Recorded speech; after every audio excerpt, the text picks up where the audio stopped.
Hi students, welcome to Sunil's tutorial. I'm Sunil Milwani and today we'll be doing this chapter called as hypothesis testing. Right? Let's see a sum, guys. A bag contains 8 marbles. A bag contains 8 marbles. A bag contains 8 marbles, of which an unknown number m are green. A bag contains 8 marbles, of which an unknown number m, small m, are green. To test hypothesis,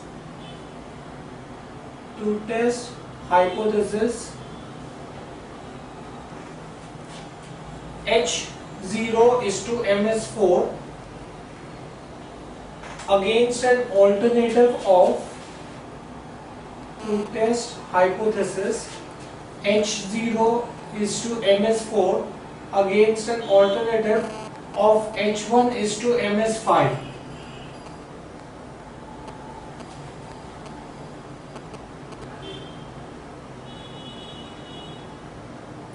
Draw 2 marbles from the bag .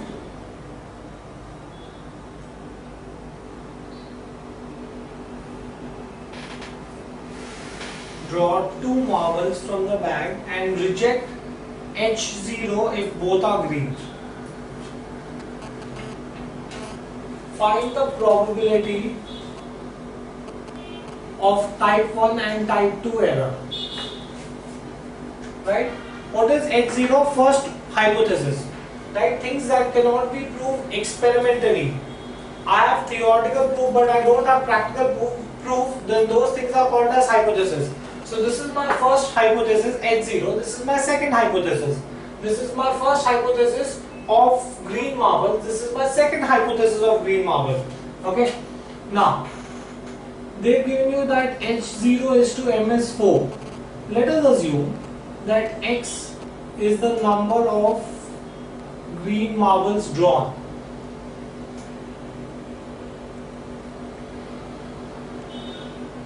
Right? Now they've said that they are saying that H0 is to m is 4. Let us see that they've given you that we reject hypothesis H0. See the last line of the sum. They are saying draw 2 marbles and reject hypothesis H0 if both are green. So we reject H0 if x is equal to 2. What is x? X is the number of green marbles. If both the marbles drawn are green, then we reject hypothesis H0. So probability of type 1 error. Probability of type 1 error is probability that hypothesis H0 is rejected when H0 is true. That is called as type 1 error. The given hypothesis is true and rejected is called as type 1 error. Right? So that is the probability. When will it be rejected? When both the marbles are green. And when will H1 be true? If the number of green marbles are 4. See, what did they say m is? M is the number of green marbles. Right? And they are saying that hypothesis H0 is the number of green marbles is equal to 4. So H0 is rejected when both the marbles are green and total number of marbles are 4. So let's see this. This is total number of marbles are,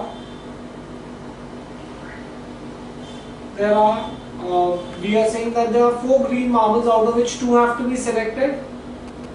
Total, there are 8 marbles in the bag out of which 2 are selected. So this is going to be from 4. I have to write 2 terms in descending order. So this is going to be 4 into 3 upon 2 into 1. From 4 you write 2 terms in descending order and in the denominator you write 2 into 1. From 8 you write 2 terms in descending order and then 2 into 1. So this, when you solve this, this will come to 3 by 14. So your chances of type 1 error is 3 by 14. The probability of type 2 error Now what is type 2 error?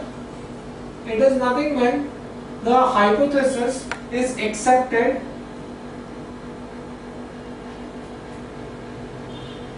when one hypothesis is accepted when the other is true. So H0 is accepted when H1 is true, right? Now when will H0 be accepted? H0 will be accepted, see H0 is rejected when both the marbles are green. So H0 will be accepted when X is not equal to 2, right? And when M is equal to, now see what is your hypothesis H1? The number of marbles should be 5, the total number of green marbles should be 5.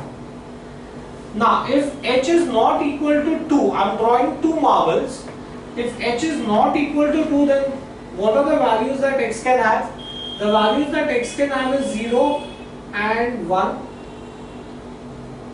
If X is not equal to 2, then the two values that it can have is 0 and 1. So, how do I solve this? Total there are 5 green marbles, out of which 0 have to be selected, and there are 5 green marbles, out of which one has to be selected. Sorry. And now there are 5 green marbles, there will be 3 other marbles, and both the marbles which are selected are going to be those. Total there are 8 marbles, out of which 2 have to be selected, or there are 5 green marbles, out of which 1 has to be selected, and from the remaining 3 1 has to be selected. There are total 8 marbles, out of which 2 have to be selected, right? When you solve this, you will get, using combination, you will get this answer as 3 by 28 plus 15 by 28, that's 9 by 14. So probability that the number of marbles drawn, both are not green, and there are 5 green marbles, is 9 by 14. So you have to find out the probability of type 1 and type 2 error now.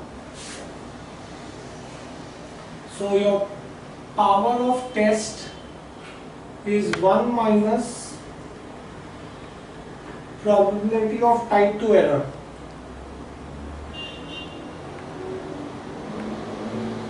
One minus probability of type 2 error is 9 by 14. So this is going to be 5 by 14. That's your power of test, right? So do we understand this? So this was the first type of sum you have, where you have type 1 and type 2 errors. Next, let's see another sum, guys. A coin is tossed 500 times. A coin is tossed 500 times. It shows heads 270 times.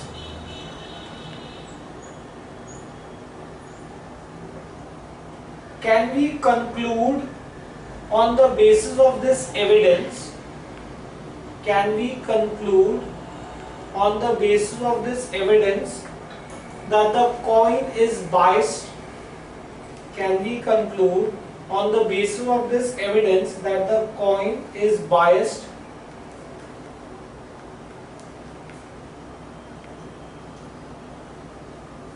Now, for an unbiased coin,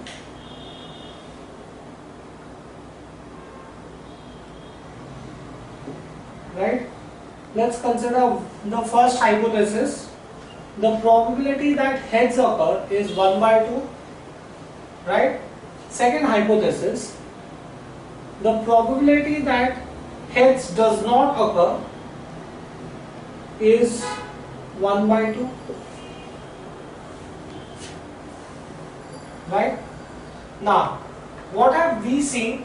They are saying that if we do the experiment 500 times, 270 times you get heads. So in that case, my value of observed proportion, I get heads 270 times out of 500, right? In that case, Z is given by the formula modulus of P bar minus P upon square root of PQ into N. What does P stand for? Success. What does Q stand for? Failure. What is success here? Getting heads is success. What is failure? Getting tails is failure. And why did I write this as 1 by 2? There are two alternatives in a coin, heads or tail, and heads is one of the alternatives. Right? Now, if I substitute the value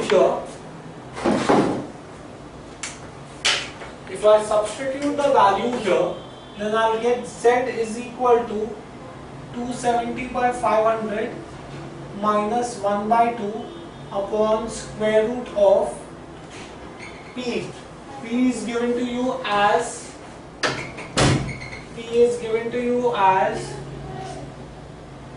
1 by 2. If probability of success is 1 by 2, then probability of failure is also going to be 1 by 2, right? So if probability of success is 1 by 2, probability of failure is also 1 by 2 divided by the number of observations. PQ upon, should not be, guys, I made this mistake, this should be PQ upon N, not PQ into N. Just make this correction here, guys. This should be PQ upon N, right? Let's solve this. Guys, when you solve this, you get this answer as 1.78.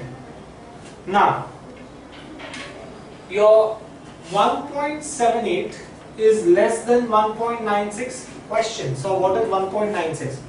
Right? 1.96 is said to be a mean value or a standard value. If the answer that you get is less than that, then the observed value is not true and the coin is unbiased. That means your experiment is correct. Right? Since 1.78, you have to always compare with 1.96. That's a constant value, guys. Is less than 1.96. The observed value is not true. Hence, we accept H0, the first hypothesis, right? Therefore, the coin is unbiased. Right? Do we get this thing clear? Next.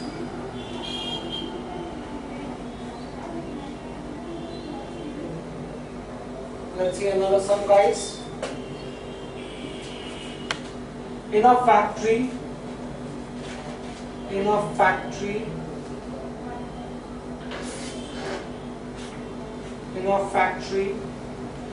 a random sample of 300,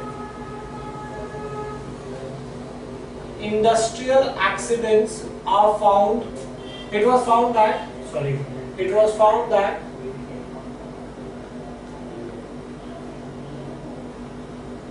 170 accidents were partially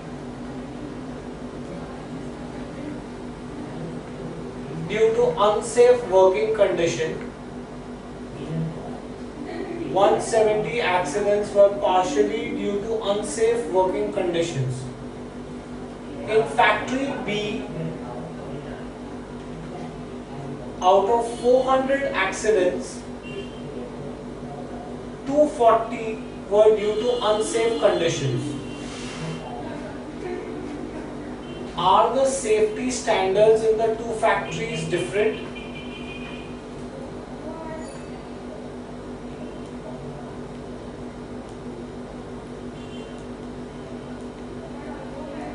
Now let us assume that P1 and P2 are the proportion of accidents in the two factories.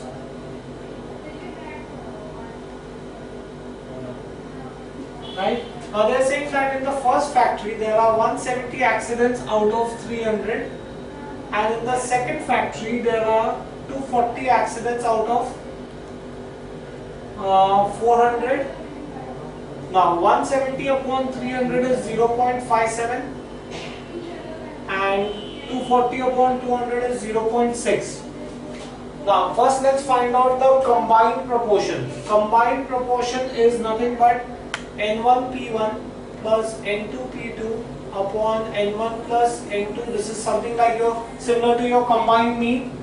So that is going to be N1 170 into P1 0.57 plus N2 400.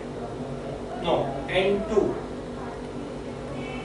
240, right? N1 P1 N1 P1 300, total number of people into accident 0.57 plus 400 into 0.6 upon N1 plus N2. So that is going to be 300 plus 400. So when you solve this equation, you will get this answer as 0.59, right? Now, in that case, I can say that for the given sample, you can combine the two and you can find out the standard error. The standard error is given by the formula square root of PQ into 1 upon N1 plus 1 upon N2, right? You have the values PQ. P is 0.59,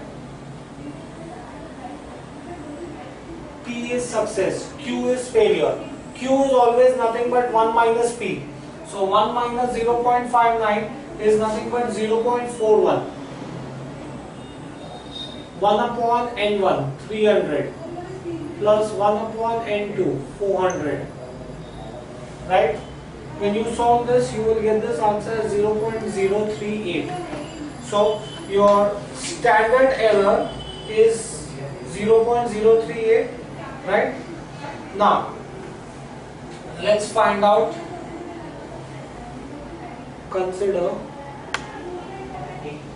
modulus of P1 minus P2 upon standard error. That means this much error is definitely expected.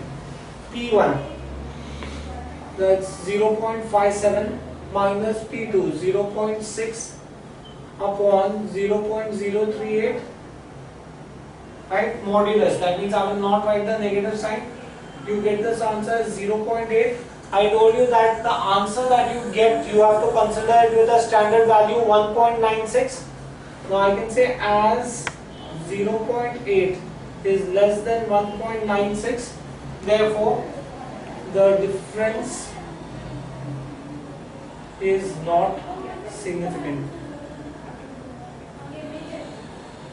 You have to find out if there is a significant difference in the safety methods that are used in the two factory. There is no significant difference. Fine, we get this thing here?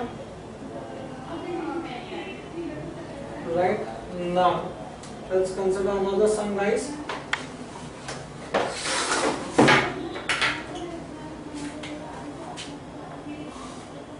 The mean IQ of 100 students was found to be 125. The mean IQ of 100 students was found to be 125. For another group of 200 kids, it was 121.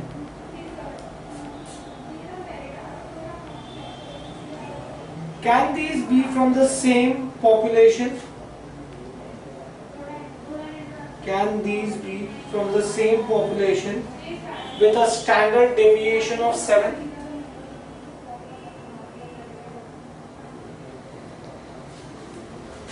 Let us consider the hypothesis that the first data and the second data are from the same population. That is, this, what I have written here symbolically, means that the samples are from same population, right? And let us consider another hypothesis that the two samples are not from the same population. The samples are not from same population. Right? Now, when you want to compare two data and find out whether they are from the same population or no, then the formula is modulus of x1 minus x2 upon square root of standard deviation square upon n1 plus standard deviation square upon n2. Right? So in this case, this is going to be, in the first case, they are saying that the IQ is 125. In the second case, the IQ is 121. Last line of the sum, standard deviation is 7. The first data has 100 children. Standard deviation is 7. The second data has 200 children. Right? Solve this equation. When you solve this, you will get this as 4 upon 0.86, which is nothing but 4.67. Right? Now when you want to compare two data, like in the previous case your constant number was 1.96, for comparing two data, the constant number is 2.58. If there is a 2.58 discrepancy, then they are from the same data, but here this is 4.67.